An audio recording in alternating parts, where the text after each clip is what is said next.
Well, I'm not, I haven't traditionally been great at accepting compliments. And I think I mean, listen, I don't want to blame classical ballet, but being a dancer, and I definitely was a professional dancer for a long time. And I spent my childhood sort of in that perfectionist mode of it's never good enough, never good enough. So Mm, I wasn't really ever used to getting a lot of compliments, and I certainly didn't feel like they helped me. Like I felt like criticism helped me a lot more than compliments, just because that's what I was used mm. to with my training. So it took a long time for me to become okay with accepting and not shying away from or putting up a wall and just going, oh, I'll just Yeah. wait until they're done and then I can run away and process it later. Now I can stand there and sort of and receive it Well, not a to lot go, I more. guess, too deep, too fast, but that fascinates me because I feel like perfectionism can really be paralyzing. Do you have any advice for letting that go? Sort of, I'm sure it's a work in progress, but Oh yeah, I'm still letting it go. Honestly, it's the one of my teachers, Janine, shout out Janine. Janine Love you.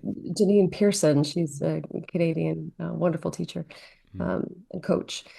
She said one time that the enemy of art is perfectionism and being a good student. And it's mm, interesting because I have always been a major perfectionist and a really great student. And she says when you get too busy, dotting all those I's and doing your homework and coming in like a good student, you forget the messiness of what you're getting into and the mm, role and what you're fighting for and letting it be outside the lines and outside the box. And it was like, right, I've been too safe. yeah. I've been doing all of this too safely. And that kind of also bleeds into your life. It's like you don't want to live in a way that is so safe that you forget to live. And Mm, so that's what I wish that I could have told myself years ago, and what I always tell people that I mentor, especially younger students. yeah.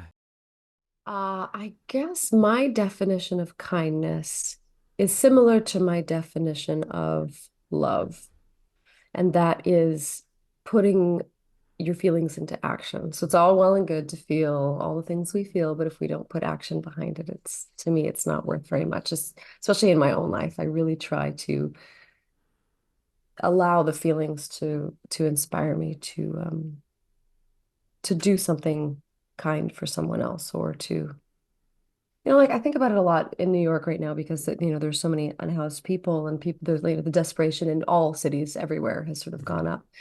And I sometimes I pass people and I go, oh, God, that makes me sad. It's like, well, go buy them a sandwich.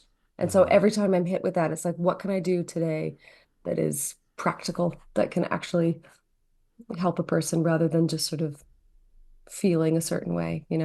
mm, Although I did smile and talk to somebody the other day, and he said, I think this is the first time that any person has said this to me. He said, you know what? Because I didn't have any cash on me, and he said, mm, thank you so much for acknowledging me. And I was mm. like, wow, we all want to feel seen and acknowledged and listened to. And I think that's kind of the root of, what we're looking for here on this planet. Yeah. Oh yeah. I mean, definitely. I think I mean, I learned very quickly how to make friends, because I was always leaving every place I'd ever known and leaving my friends. And so I had to figure out, oh, well, how do I become a good friend? Like what is it? Who do people want to hang out with? And Mm, let me be that person. Let me watch people that have a lot of friends and figure out what they're doing. And one of the big things like my dad taught me, and we used to get so nervous, and I moved to Australia for 2 years, and within that 2 year period, within that two period, I moved cities. And so it was really, really hard. But I remember before my first day of school, I was so nervous, and my dad said, just remember, talk less, listen more. mm, And I was like, right, that is it. And that, I mean, for me, now with my son, with, my friends, with in rehearsal, if I can always apply that, it's always good if you don't have anything to say, just listen. I mean, people want to be mm. listened to, people want to be heard. Again, it comes back to people want to be seen, want to be heard, want to be Mm-hmm. understood. Well, I mean, we have a great team. Gabe, our director, is incredibly receptive to thoughts and ideas, and also has a very strong vision of what he wants to say with the show. Richard Robin is our creative producer, and Lindsay, my gosh, she is such a generous writer. I mean, she's always Mm, open to receiving, and not every writer is like that. And so I really tried to take advantage of those moments where I felt like, okay, maybe now is a good time for us to have a conversation about this. And questions are always good. How do you feel about this? Or, have you ever thought about this? Or, I'm feeling confused here is always better than saying something like, that doesn't feel like a Yeah, negative yeah. comment is only going to shut people down. And it's not really helpful as a writer. I know that, it doesn't feel good to be sort of told like this isn't working. Rather, this confuses me. Have you thought about a little more clarity here or XYZ, Mm, I see a song as a monologue. I mean, I think that's kind of what it is to me. It's a sung monologue. So it's helpful for me to use the words as text and just kind of go through it the way I would go through any acting beat. Uh, mm, yeah, and yeah, it's intimidating for sure. It's intimidating, like the same way it was intimidating to sing all those Carole King songs, these songs that mm, were so famous, and I was just getting to know. And it's funny because like a lot of the people in our cast, didn't know a lot of these songs when we started, and so there's a whole new generation that we're opening up to this material, which mm, feels exciting. And of course, you want to do it justice. You want to do a good job because they're all fantastic tunes.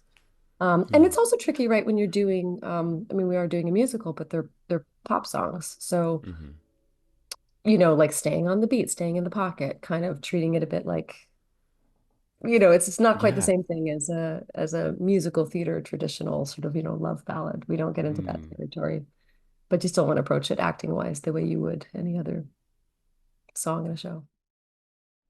Well, I think, again, going back to collaboration, like I have a wonderful writing partner, Eric Holmes. And the reason I found Eric Holmes was through another collaboration. The associate director for Beautiful on Broadway, Mark Schneider, he and I were friends and colleagues, obviously. And he said, I think I have somebody who you might really connect with. And so it's just, I think, staying open to the right collaborators. Like when Eric first listened to my original album, he instantly connected with the material. He knew what I was trying to do. He saw the outline of the script and he's like, I know what this is supposed to be. And he wrote it in like 24 hours. wow. And then I remember thinking, my gosh, I've never even met this person, and he understands me. He understands my music. He gets what I'm trying to say, and I respect him tremendously, and we'll argue points till the cows come home. But ultimately, we always find a way through, and it's always through listening and collaboration, and trying things out. Yes, anding those choices. Gosh, I Mm, mean, we're talking about that all the time in acting, but like writing oh, is the yeah. same way. And also, Brian Spector, we have a really unbelievable producer who's been with us for a long time, and he believes in the project. And I think finding one person like that who believes in you is really, really special, and that can make or break your project. But I think Mm, most importantly, for anyone out there who is writing, you have to believe in yourself because there will come a time when maybe nobody else will, and you got to still believe that what you're saying has value and keep imagining success. Just keep putting it out into the universe. And eventually, if what you've written, uh, if you believe in it, it will come, I believe it will come back.